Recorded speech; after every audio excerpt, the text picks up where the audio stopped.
समय हम उपस्थित हैं जनपद गोरखपुर में अमरिंदर मिश्रा जी के यहाँ। 5 किलो जो सरकार राशन दे रही है वर्तमान में पब्लिकों को, उसके माध्यम से उनका सारा आधार का डेटाबेस चोरी हो चुका है। इसका क्या कहना चाहिए? देखिए, 5 किलो राशन ही सबसे बड़ी समस्या है। ये 5 किलो राशन के नाम पे आधार से लिंक करा रहे हैं। अभी जो हम लोग को जानकारी मिली है कि जो 5 किलो राशन जो झोला दे रहे हैं उसके लिए भी आधार लिंक कराया गया, आधार कराया गया। अभी ये लगातार हर चीज़ों में आधार से लिंक करा के कहीं ना कहीं हम सब लोगों की जिसका आधार लिंक हो जा रहा है इधर उधर, उनके प्राइवेसी और उनके डाटा को लीक करने का काम सरकार के सॉफ्टवेयर से, सरकार के माध्यम से कहीं कहीं होता है। वर्तमान सरकार सब पत्रकारों को ऊपर फर्जी मुकदमा करके जेल भेज रही है। इस पर आप क्या कहेंगे? इस पर तो आपको खुद सोचना चाहिए कि, और इस पर आपको अपनी तरफ से भी ये बात जनता तक पहुंचानी चाहिए कि जब देश का जो चौथा स्तंभ माना जाता है ये पत्रकार भाइयों को, चौथा स्तंभ जो है इसको नहीं बख्श रही है सरकार। इसको भी अपने पूरे चंगुल में रखना चाहती है कि सरकार चाहती है कठपुतली की तरह नचाना, और जो उनकी बात नहीं मानता उनके खिलाफ कार्रवाई करके जेल भेजने का काम ये सरकार कर रही है। इसके खिलाफ कार्रवाई होनी चाहिए। अगर इस बार इंडिया गठबंधन की सरकार आती है तो इस पर जितने भी इस सरकार ने गलत तरीके से कार्रवाई पत्रकारों के खिलाफ भी किया उसकी जांच कराकर जो इसमें दोषी होंगे उनके खिलाफ भी कार्रवाई होगी। सर, युवाओं से उनका शिक्षा छीना जा रहा है, इस पर क्या? शिक्षा क्यों छीना जा रहा है? हम आपको बता दें, ये सरकार नहीं चाहती कि लोग शिक्षित हों।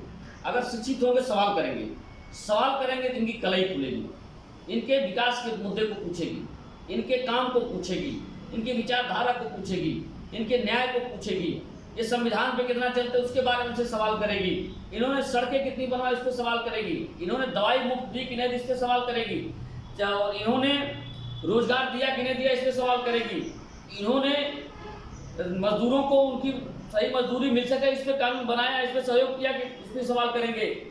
इन किसानों के फसल का उचित मूल्य या आय दुगना हुआ कि नहीं हुआ, कब होगा, इस पर सवाल करें। इसलिए चाहती भारतीय जनता पार्टी लोग शिक्षित ना हो, अशिक्षित रहें ताकि सवाल ना करें। जनता दरबार गोरखनाथ मंदिर में लगाया जाता है, शिकायत देने से वहाँ पर शिकायत नहीं लिया जाता, तो इसलिए सर आप क्या करेंगे? देखिए, जनता दरबार लगा देने से कोई कुछ नहीं चलता।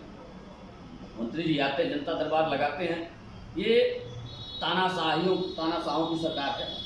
इसके पहले समाजवादी पार्टी सरकार थी, जब जनता दरबार मुख्यमंत्री आवास पे लगता था वहाँ लोगों की समस्याओं को सुना जाता था गंभीरता से, और जो समस्याएं लोगों की संज्ञान में आती थी उस पर जांच करा के उचित कार्रवाई भी होती थी। जो जिस तरह की कार्रवाई करने लायक होती थी या जिसकी जो मदद करने लायक होती थी उस पर समाजवादी सरकार में लोगों की मदद होती थी। जनता दरबार का जो मायने है उसका पालन समाजवादी पार्टी सरकार करती थी। भारतीय जनता पार्टी सरकार केवल दिखावे का काम करती है, झूठ बोलती है, जुमला देती है। ये लोग कभी नहीं चाहते कि कोई आगे बढ़े। यूपी पुलिस का जो पेपर हुआ था लीक हो गया, जिससे सर क्या करना चाहिए? रोजगार नहीं देना चाहती सरकार, लीक कैसे हो जाएगा? सरकार की सुरक्षा में है, कैसे लीक हो गया? सरकार की जिम्मेदारी है। ये सरकार रोजगार देना ही नहीं चाहती, क्यों जुमला देती है हम रोजगार देंगे। ये सरकार कहती है हर साल 2 करोड़ रोजगार देंगे, ये रोजगार देने के अवसर ही छीन लेती है। रोजगार कहाँ से देगी सरकार? लोकसभा 2024 का चुनाव जो गोरखपुर का क्या माहौल है? गोरखपुर का जो माहौल है बहुत बढ़िया माहौल है, और भारतीय जनता पार्टी इस बार हारने जा रही है। इंडिया गठबंधन यहाँ से जीतकर समाजवादी पार्टी का परचम पुनः लहराएगी 2018 की तरफ। आपकी सरकार सत्ता में आएगी तो युवाओं के लिए और महिलाओं के लिए और बुजुर्गों के लिए क्या करेंगे? देखिए, हम आपको बता दें, रोजगार पहले बात करें महिलाओं की। अगर जो समाजवादी पार्टी सरकार थी उत्तर प्रदेश में 10-90 आप देख लें, पुलिस हेल्पलाइन देख लें, 108, 109 देख लें, उसमें जितने लोग उसमें बैठते थे महिलाएं होती थी। महिलाओं को भी रोजगार दिया था समाजवादी पार्टी सरकार ने, नौजवानों को रोजगार दिया था। और सरकार इंडिया गठबंधन की आएगी, जो रोजगार बनेगा नौजवानों को रोजगार दिया जाएगा। जो